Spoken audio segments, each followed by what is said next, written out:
Hello दोस्तों। मैं Shubham Kumar, complete notes Shubham Kumar में आपका स्वागत करता हूं। आज हम पढ़ने वाले हैं भारत के कुछ वे प्रमुख व्यक्ति और फेमस व्यक्ति जिनके हम निक नाम से उनको दूसरे नाम से भी जाना जाता है। आइए आज हम उन सभी का थोड़ा सा और अच्छे से देखते हैं और जानते हैं जिनको हमने आज तक कहीं ना कहीं सिर्फ पढ़ा है, और थोड़ा सा आज जानने की भी उनके बारे में हम कोशिश करते हैं।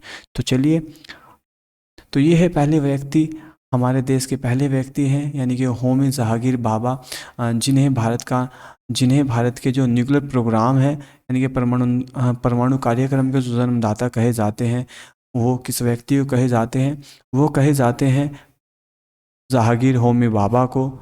जहांगीर होमी बाबा को ये क्या कहा जाता है? Indian Indian nuclear power programme के फादर्स कहा जाता है। अगले व्यक्ति हैं भारत के मिसाइल मैन, जिनका नाम है अब्दुल पाकिज APJ अब्दुल कलाम, जिनका पूरा नाम है अब्दुल पाकिज जलालुद्दीन अब्दुल कलाम। ये भारत के प्रेसिडेंट भी रहे हैं, और ये प्रेसिडेंट रहे हैं 2002 से 2007 तक। और ये इनको बोला जाता है, इनको दूसरे नाम से जो जाना जाता है वो जाना जाता है मिसाइल मैन ऑफ इंडिया के नाम से। और ये भारत के एक ऐसे व्यक्ति हैं, अब तक के एकमात्र ऐसे वैज्ञानिक है जो राष्ट्रपति रहे हुए हैं। और इनकी जो मृत्यु हुई थी वो हुई थी 27 जून 2015 को, सॉरी, 27 जुलाई 2015 को इनकी मृत्यु हुई थी। और ये हुई थी भारत पूर्वी उत्तर क्षेत्र यानी असम के आसपास में इनकी मृत्यु हुई थी। ये वहाँ पे एक स्टूडेंट एक कॉलेज में सेमिनार था, उसको संबोधित कर रहे थे उस वक्त भी।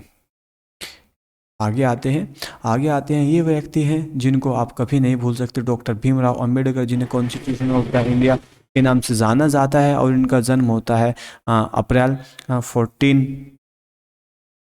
1891 में। और जो इनकी मृत्यु होती है वो होती है दिसंबर 6 को 1956 में। अगर हम बात करते हैं इन्हें भारत का कॉन्स्टिट्यूशन, भारत का जो फादर ऑफ इंडियन कॉन्स्टिट्यूशन कहा जाता है, इन्हें प्रारूप समिति का सदस्य, और इन्हें प्रारूप समिति का सदस्य बनाया गया था। और ये आपको बात करता हूँ मैं इनके बारे में, तो इन्होंने महात्मा गांधी के साथ एक पुनः पैक्ट किया था जो कि 1932 में आया था सामने। अगले व्यक्ति की ओर चलते हैं। अगले व्यक्ति है डॉक्टर राजेंद्र प्रसाद। इनको देश रत्न के नाम से जाना जाता है, या दूसरा जो नाम है इनको अजात शत्रु है। और ये देश के पहले प्रेसिडेंट रह चुके हैं। ये भारत के पहले प्रेसिडेंट रहे हैं। और जो इनका जन्म होता है वो होता है 3 दिसंबर 1984 को, और जो इनकी मृत्यु होती है 28 फरवरी 1963 में पटना बिहार में होती है। और इनका जन्म स्थान भी पटना में ही होता है। इनकी जो माता और पिता का नाम था कमलेश्वरी देवी, और महादेव शाह इनके का नाम था। और इनकी जो पत्नी जिनसे इनका विवाह हुआ था राजवंशी देवी, इनका विवाह 1996 में कर दिया गया था मात्र 12 वर्ष की आयु में। इनकी कुछ रचनाएं हैं भारतीय शिक्षा, गांधी जी की देन, इनकी कुछ पुस्तकें हैं। और दूसरी अन्य पुस्तकें शिक्षा और संस्कृति, और भारतीय संस्कृति और आदि, इनकी कुछ प्रमुख कुछ बुकें हैं। इनको किस नाम से जाना जाता है? इनको नाम से जाना जाता है देश रत्न और अजात शत्रु के नाम से डॉक्टर राजेंद्र प्रसाद को जाना जाता है। आगे आते हैं, ये है इंदिरा गांधी, और ये lady of iron man lady of India के नाम से ये बहुत ज़्यादा प्रसिद्ध है। अगर मैं आपको बात बता दूं, ये भारत की इनकी जो इनका जो जन्म होता है वो होता है नवंबर 1900 को 1917 में। और जो इनकी मृत्यु हो जाती है वो होती है 31 अक्टूबर।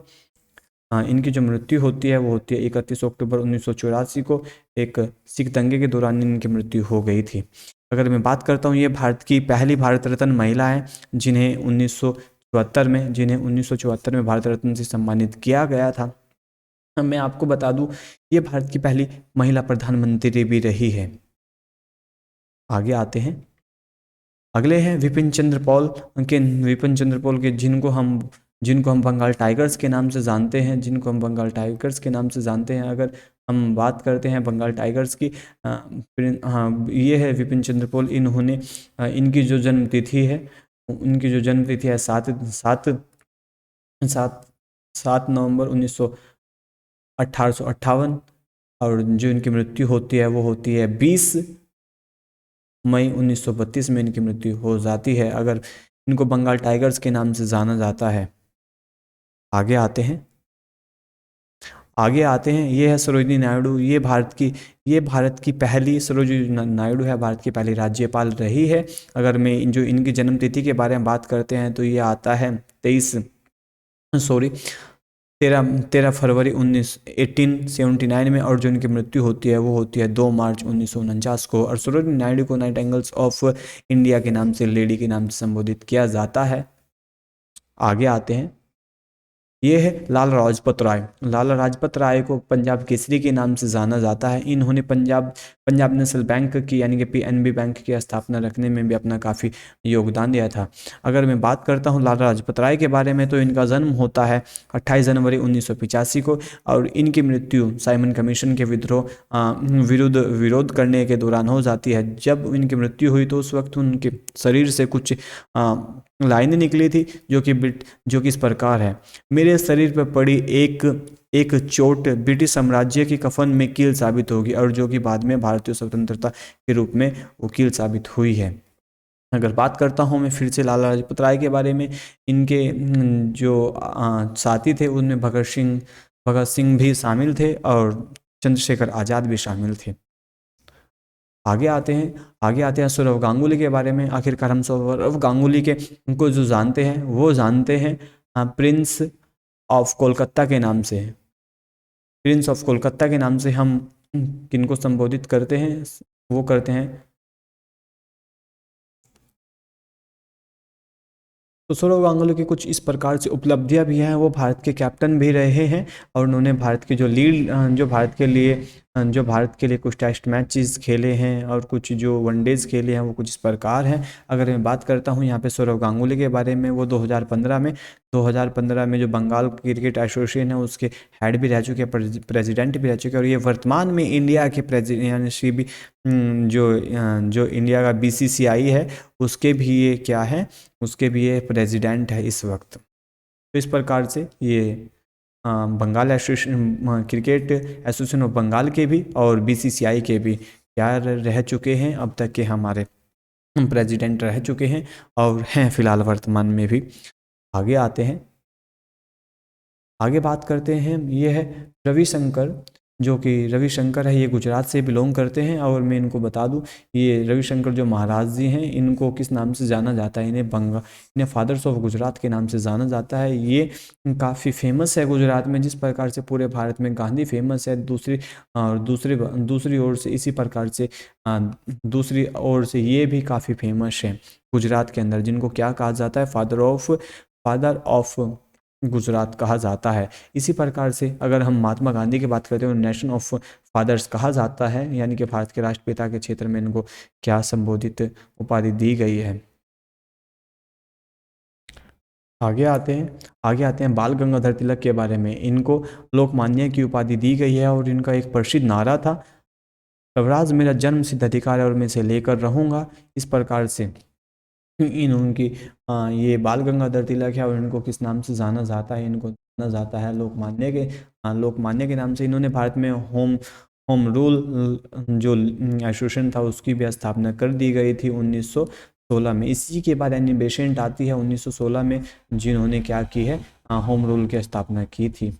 अगर मैं आगे बात करता हूँ, ये है मिल्खा सिंह जी को जब से मिल्खा सिंह जी के ऊपर एक मूवी बनी थी मिल्खा सिंह, तब से इनको कौन नहीं जानता, बट उससे पहले भी ये काफ़ी कमाल कर चुके हैं, और जिसकी वजह से इनको फ्लाइंग सिख के नाम से पाकिस्तान के जो प्रधानमंत्री थे उन्होंने इनको उपाधि दी थी, और यही उपाधि उनके साथ में तब से लगती आ रही है।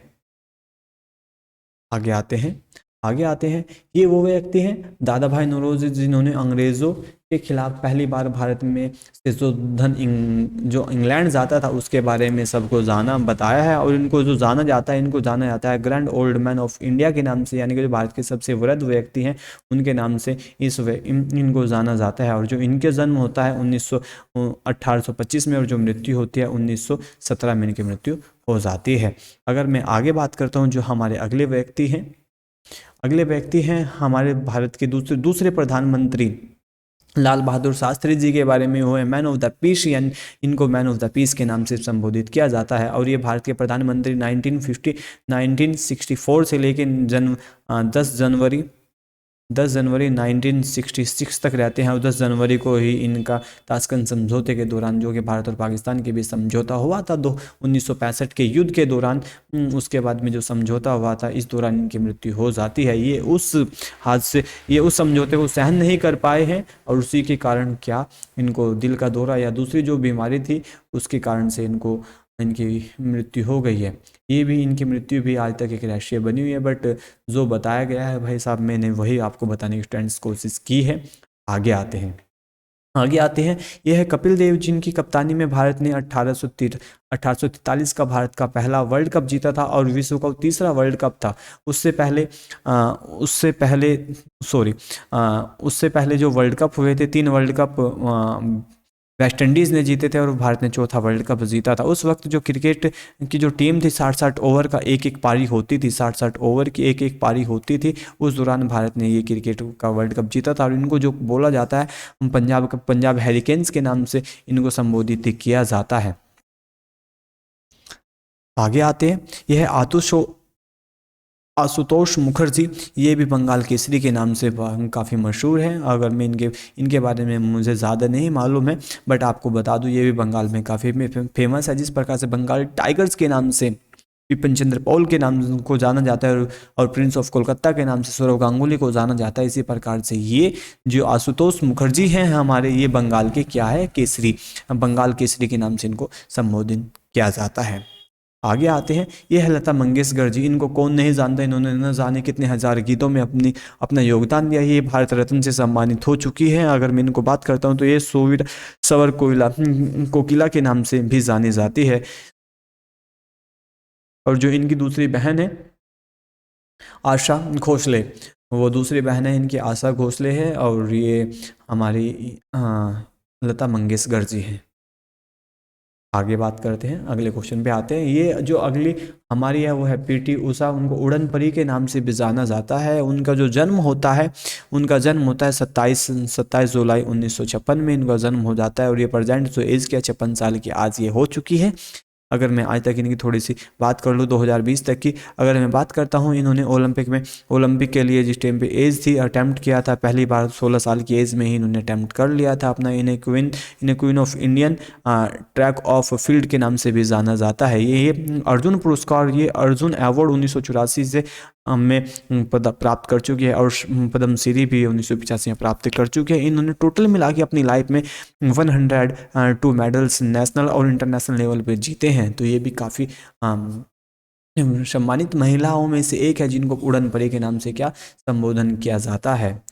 आगे आते हैं, ये है मदर टेरेसा जी। मदर टेरेसा जी को सेंट ऑफ ग्यूटर के नाम से जाना जाता है। अगर मैं मदर टेरेसा जी के बारे में आपको बताऊं, ये चेकोस्लोवाकिया से भारत आई थी, और भारत की गरीबी को देखकर ये भारत में बस गई थी, और फिर उनके लिए जो इन्होंने काम किया है शांति के क्षेत्र में इनको 1979 में नोबेल प्राइज़ से इनको संबोधन किया गया था। नोबेल प्राइज़ से इनको क्या किया गया था, इनको नोबेल प्राइज़ से इनको सम्मानित किया गया था। और नेक्स्ट ईयर ही 1980 में इनको भारत रत्न से सम्मानित कर दिया गया था।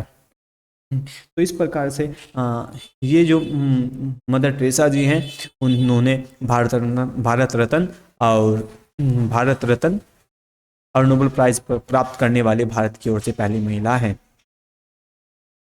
आगे आते हैं, यह है राजा राम मोहन राय जी, जिन्हें भारतीय पुनर्जागरण का पितामह कहा जाता है भारत में। अगर मैं बात करता हूँ राजा राम मोहन राय जी के बारे में, ये बंगाल क्षेत्र से बिलोंग करते हैं, और बंगाल क्षेत्र के से बिलोंग करने के साथ साथ में ये इनकी जो राजा की उपाधि थी,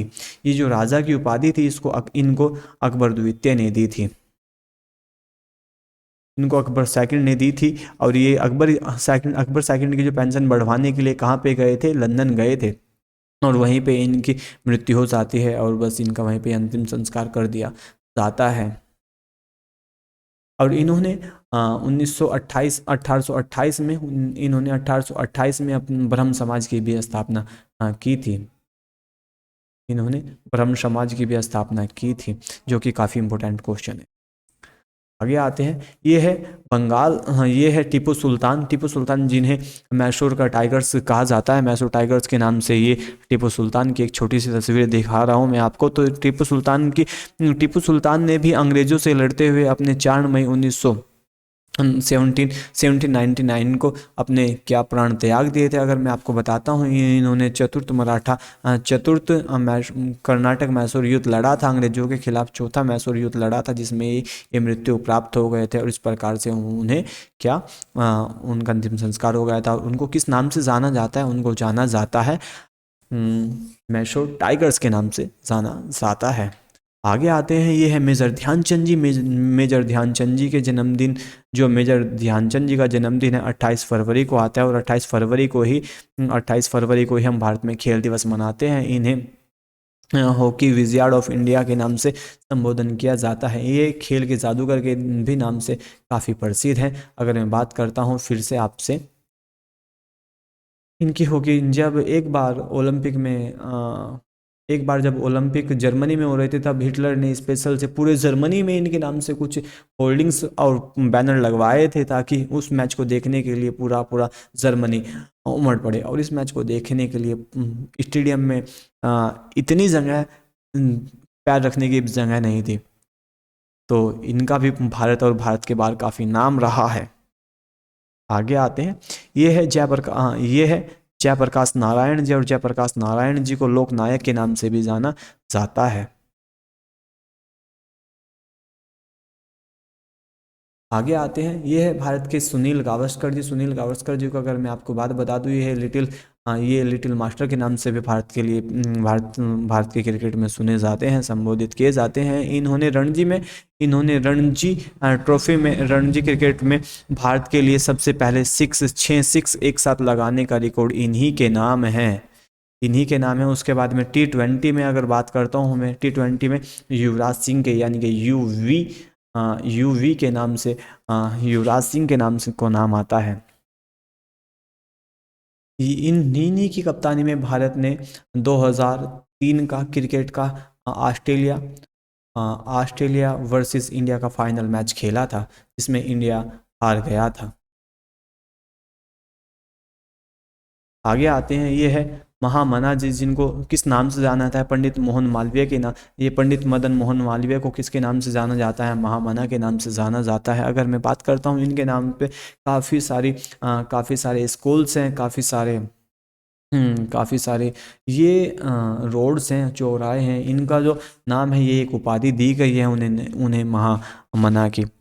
आगे आते हैं, ये है भारत की हिमा दास, जिनको डीइंग एक्सप्रेस के भी नाम से जाना जाता है। उनका लास्ट ईयर 2000 खासतौर पे 19 की जब हम बात करते हैं, तो उसको कौन भूल सकता है, जब इन्होंने लगातार 4 गोल्ड मेडल अपने नाम किए थे। 2 जुलाई से लेकर के 7 जुलाई, 13 जुलाई और 17 जुलाई को उन्होंने 200 मीटर, 200 मीटर, 200 मीटर, 200 मीटर में पोलैंड के अंतर्गत चेक रिपब्लिक के अंतर्गत 4 गोल्ड मेडल जीते थे। अगर मैं उससे पहले इनके विजय अभियान की आपको बात बताता हूं, तो जकार्ता में इन्होंने इंडोनेशिया में पहले जीता था। फिर इन्होंने 400 की रेल, 400 मीटर्स की रेल में फिर फिनलैंड में इससे पहले जीता था। अगर फिर इससे पहले जो इनकी शुरुआत हुई थी पोलैंड से हुई थी, और उससे पहले भी इनकी शुरुआत किससे हुई थी? पोलैंड से हुई थी। तो आप कह सकते हो कि इन्होंने यूरोप में अपना काफ़ी डंका बजाया, और ये भी भारत के लिए काफ़ी प्रसिद्ध महिला सिद्ध हुई है, जिनको डीइंग एक्सप्रेस के नाम से जाना जाता है। और दूसरा जो नाम है इनका था गोल्डन गर्ल के नाम से भी हिमा दास को क्या जाना जाता है। अगर बात करते हैं हम भगत सिंह के बारे में, तो भगत सिंह को किस नाम से जाना जाता है? शहीद ए आज़म के नाम से इनको जाना जाता है। और इनका जो एक पसंदीदा नारा था, इनकलाब जिंदाबाद। इनकलाब जिंदाबाद, बाद में ये जो नारा था इकबाल ने दिया था, इनकलाब जिंदाबाद का, अपनी एक पोयम में। अगर मैं बात करता हूँ इनके जन्म के बारे में, 28 सितंबर 1907 को इनका जन्म हो जाता है। और ये जो होता है और जो इनकी मृत्यु हो जाती है, यानी कि जब इनको फांसी पे चढ़ाया जाता है, लाहौर में इनको फांसी दे दी जाती है 23 मार्च 1931 को सर। और उस वक्त के जो इनके जो पेरेंट्स थे, वो है सरदार किशन सिंह और संधू विद्यावती, इनकी मम्मी जी का नाम था। अगर बात करते हैं हम आगे, आगे बात करते हैं हम पुरुषोत्तम दास टंडन जी के बारे में। तो इनको राजश्री के नाम से संबोधित किया जाता है और जो इनकी जन्म की तिथि है 1 अगस्त 1982 से लेकर 1 जुलाई 1962 तक इनकी जन्म तिथि है। इन्होंने भारत के लिए काफ़ी सुधारजनक कार्य किए हैं। जिस प्रकार से अगर मैं बात बता दूं, इन्होंने हिंदी के क्षेत्र में भी और कुछ पत्रकारिता के क्षेत्र में भी इन्होंने काफ़ी काम किए हैं। अगर मैं बात करता हूँ आगे, ये हैं भारत के शिवांग जी, और डॉक्टर के शिवांग जी वर्तमान इसरो के वर्तमान ये इंडिया के जो इसरो संस्था है उसके चीफ है। अगर तो यहाँ पे बात करता हूँ, इनको रॉकेट मैन ऑफ इंडिया के नाम से जाना जाता है। तो आज की क्लास में हम यहीं पे समाप्त करते हैं अपना इसी क्लास में। Thank you and bye bye.